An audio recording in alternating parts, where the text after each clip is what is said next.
Hello दोस्तों।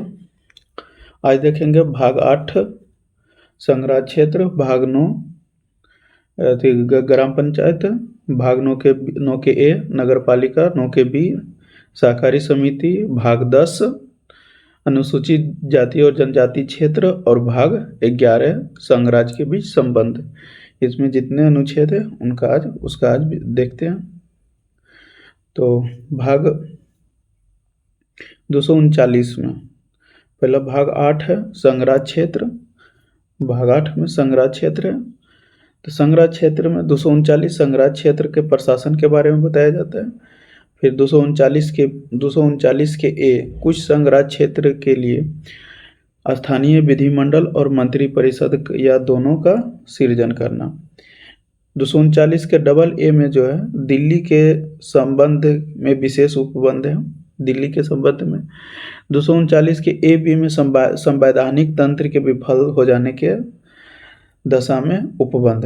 239 के B में विधानमंडल के विश्रांत काल में अध्यादेश प्रख्यापित करने के प्रशासक की आसक्ति, यानी कि जो दिल्ली में प्रशासक होते हैं केंद्र शासित, यानी कि केंद्र शासित प्रदेश में या तो उपराज्यपाल होता है या तो प्रशासक होता है या तो अथी होता है, उसी को बोलते हैं।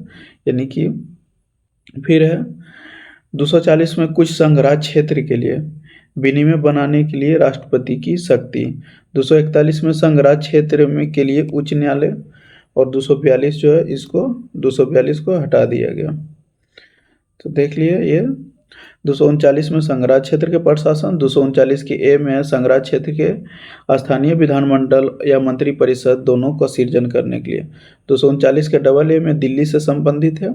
239 के ए बी में है संवैधानिक तंत्र की विफलता के बारे में उपबंध किया गया। 239 के भी अध्यादेश वहाँ का जो प्रशासक होंगे, वहाँ मतलब केंद्र शासित प्रदेश का जो प्रशासक होंगे उनका अध्यादेश। 240 में कुछ संग्रह क्षेत्र में विनिमय बनाने के राष्ट्रपति की शक्ति। 241 में संग्रह क्षेत्र के लिए उच्च न्यायालय। फिर आगे देखते हैं 200 भाग 9 में पंचायत, इनको जानवे करते हैं। 73वां संविधान संशोधन 1992 के तहत एड किया गया। 243 में परिभाषा। ये परिभाषा का मतलब कोई भी भाग अगर स्टार्ट कीजिएगा उसके पहला अनुच्छेद जो है परिभाषा यह होता है कि जैसे पंचायत है तो पंचायत के मतलब पंचायत में कौन कौन होगा नहीं होगा उसके बारे में इसमें दिया जाता है कि पंचायत किसको बोलते हैं, उसी के बारे में। 243 के ए में है ग्राम सभा। 243 के बी में पंचायतों का गठन, यानी कि पंचायतों का गठन कैसे किया जाता है नहीं उसके बारे में वर्णन किया। 243 के सी में पंचायत की संरचना, जैसे इसको ऐसे याद रखते हैं 243 के सी यानी सी फॉर संरचना में मतलब एक मतलब ट्रिक टाइप का। तो 243 के सी में संरचना। 243 के भी पंचायतों का गठन। 243 डी में है स्थानों का आरक्षण। डी में क्या स्थानों का आरक्षण, जैसे ये कोई अथी बहुत जगह 1/3 जो है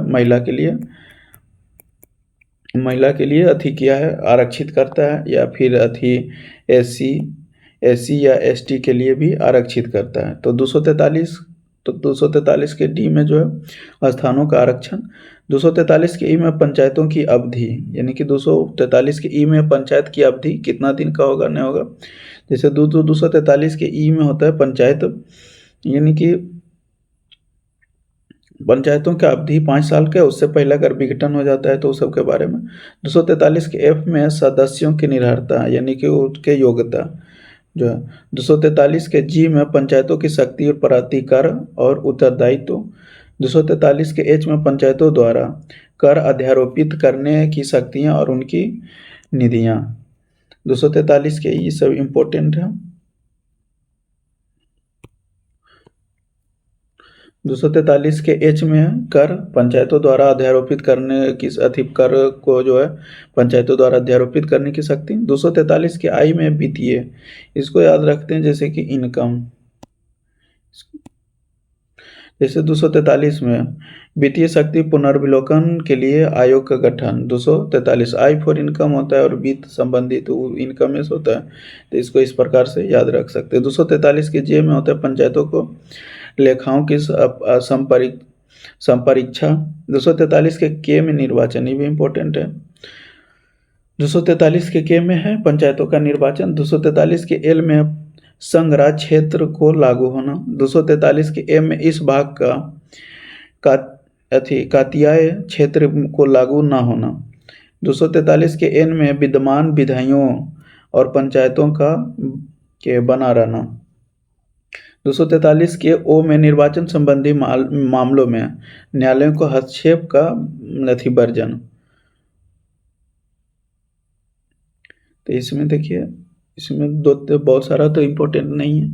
243 का ए इम्पोर्टेंट है, 243 का बी पंचायत का गठन, 243 का सी पंचायतों राज का संरचना, 243 का डी आरक्षण, उसके बाद 243 के आई वित्तीय, और उसके बाद 243 का के पंचायतों की निर्वाचन। ये सब थोड़ा सा इम्पोर्टेंट है, एग्जाम में पूछा भी जाता है।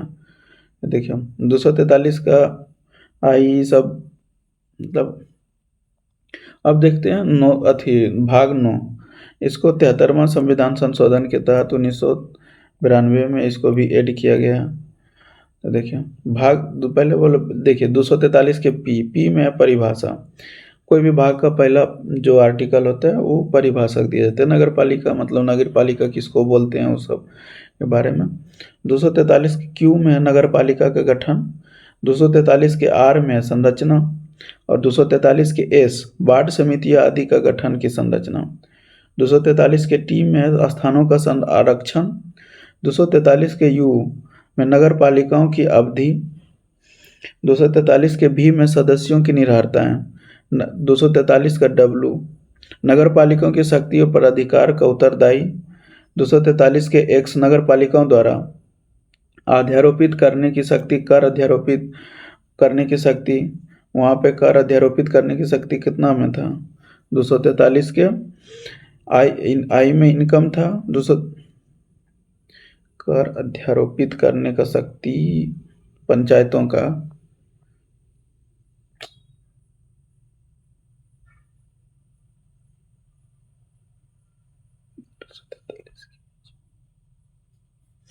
243 के एक्स में कर अध्यारोपित। 243 के बाई में वित्त आयोग यानी कि इसका नगर पालिका का। 243 के जेड में नगर पालिकाओं के लेखाओं की संपरीक्षा। 243 का जेड ए में नगर पालिकाओं के लिए निर्वाचन। 243 के जेड बी में संघ राज क्षेत्र को लागू होना। 243 के जेड सी में इस भाग में कातीय क्षेत्रों को लागू करना। 243 के जेड डी में जिला आयोग के लिए समिति। 243 के जेड ई में महानगर आयोजन के लिए समिति। 243 के जेड जी में निर्वाचन संबंधी मामलों में न्यायालयों का हस्तक्षेप का वर्जन। अब देख भाग 9 के बी सहकारी समिति या सहकारी सोसाइटी। भाग 9 के बी का जो है 97 संविधान संशोधन। इसको 97 संविधान संशोधन 2012 के तहत इसको ऐड किया गया। तो इसमें देखिए जेड एच में पहला में परिभाषा, और 243 का जेड आई में सहकारी सोसाइटियों का निगमन। 243 के जेड जे में बोर्ड के सदस्यों और उसके पदाधिकारियों की परीक्षा। 243 के जेड के में बोर्ड के सदस्यों का निर्वाचन। इसमें जो इम्पोर्टेंट है उसको देख लेते हैं खाली सिर्फ। जैसे 243 के जेड के में बोर्ड के निर्वाचन। 243 के जेड एन में साधारण निकाय का बैठक आयोजन। 243 के जेड एस में संघराज क्षेत्र में लागू करना। फिर भाग अनुसूचित जाति और जनजाति क्षेत्र देखते हैं। अनुसूचित जाति और जनजाति क्षेत्र भाग 10 में 244 के ए असम के कुछ जनजाति क्षेत्र को सम्मिलित करने वाला और स्वशासी राज्य बनाना। अब भाग 11 देखते हैं संघ और राज्य के बीच संबंध।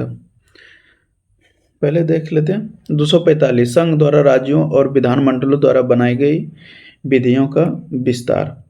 246 में संघ संसद द्वारा राज्य और विधानमंडलों द्वारा बनाई गई विधियों के विषय में वस्तु। 246 के में माल और सेवा कर के संबंध में विशेष उपबंध, जीएसटी के बारे में जो दिया गया है, जीएसटी 246 के ए। देखिए ये भी इम्पोर्टेंट है, लगता है 2-3 बार एग्जाम में आ चुका है। माल और जीएसटी के संबंध में विशेष उपबंध, जीएसटी जो आया था उसको ऐड किया गया यहाँ पे। 247 कुछ अतिरिक्त न्यायालयों की स्थापना का उपबंध के बारे में संसद की शक्ति। 248 अवशिष्ट विधायी शक्ति, जो अवशिष्ट शक्तियाँ जो होता है केंद्र के पास, उसके बारे में। 249 राज्य सूची में विषय के संबंध में राष्ट्रीय हित में विधि बनाने की संसद को शक्ति है। जैसे कि राज्य सूची में जनरली राज्य का होता है, मतलब राज्य को कानून बनाता होता है। लेकिन जैसे अगर कोई ऐसा विधेयक है जो राष्ट्र के हित में हो, तो उस पर अगर संसद कानून बनाता है तो जो संसद कानून बनाएगा वो मान्य होगा, राज्य का उस पर कानून नहीं चलेगा। जैसे मान लीजिए अगर कोई इंटरनेशनल बॉर्डर है, जैसे यूपी का या वेस्ट बंगाल का या असम का कोई इंटरनेशनल बॉर्डर है, तो उस इंटरनेशनल बॉर्डर में अगर राज्य कानून बनाता है और उसी इंटरनेशनल बॉर्डर के लिए संघ कानून बनाता है, तो जो संघ कानून बनाएगा वो मान्य होगा, लेकिन जो राज्य बनाएगा कानून वो मान्य नहीं होगा। ज़्यादा तवज्जो जो है संघ के लिए दिया जाता है, उसी के संबंध में 249 में बोला गया। 250 में कि यदि आपात की उद्घोषणा प्रवर्तन में हो तो राज्य सूची में विषय के संबंध में विधि बनाने का संघ की शक्ति। यानी कि 250 में बोला गया कि अगर आपात की घोषणा हो चुका है, जहाँ आपात विधिया थी, ये राष्ट्रीय आपात जिस राज्य में लग चुका है, तो उसमें भी जो है राज्य सूची पर यानी कि नियम बना सकता है। नियम बनाएगा कौन? संघ, संसद। और राष्ट्रपति शासन कैसे लगता है? तो राष्ट्रपति शासन लगता है कि जैसे अगर उस राज्य का मतलब कार्य चलाने में, नियम लागू करने में अगर लगता है, यदि राज्यपाल को लगता है कि असफल हो गया है, तो वो राष्ट्रपति को करता है, इन्फॉर्म करता है, और उसके बाद करता है, इन्फॉर्म करके उसके बाद राष्ट्रपति जो है वहाँ पे राष्ट्रपति शासन लगा देता है। 251 में संसद द्वारा अनुच्छेद 249 और 250 के अधीन बनाई गई विधियों और राज्य के विधानमंडल द्वारा बनाई गई विधियों के असंगति।